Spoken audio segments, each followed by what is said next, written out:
Welcome back to the channel and welcome back to another quick pick prediction video. In this video, I'll be predicting the light heavyweight bout between Ovince Preux versus Ryan Spann. And how do I feel about this one right here? Is I'm going low confidence Ryan Spann to beat OSP or Ovince Preux.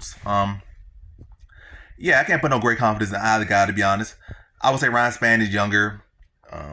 He got the power, he got size. They both got size, they both got power.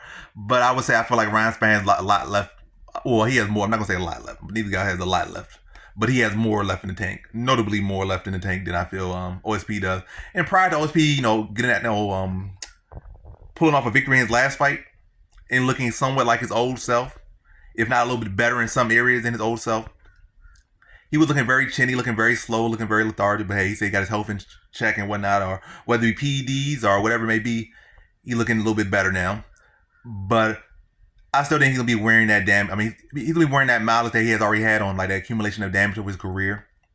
And unlike his last opponent, Nzechukwu, Ryan Spann actually can crack. Nzechukwu not really known for having big power. He's typically like a volume guy, wear you down. He has had moments where he had hurt people or even stopped people, without needing to throw 1,000 punches to get that stopped or needing an opponent to get tired. He has had maybe 2 fights like that. But the great majority of Nzechukwu's fights, he has been more so a value. He's not typically a power punch. But we know what Ryan Spann brings.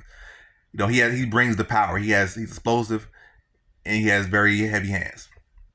Also a pretty solid ground game as well, offensively, not defensively. But yeah, in this one I think Ryan Spann will be bigger, younger, heavier hands, and probably cleaner, shorter shots. OSP still, for the most part, with his striking, still with long, slapping strikes. Every now and then he'll throw some straight punches, but for the most part, like 99% of strikes, he draw big slapping hooks and teeps.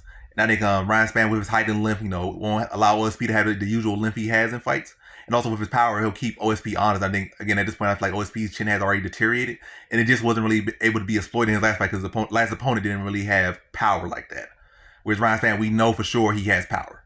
We can't trust him to win. We can't trust him to do this. Can't trust him to do that. But we can trust Ryan Spann to hit hard.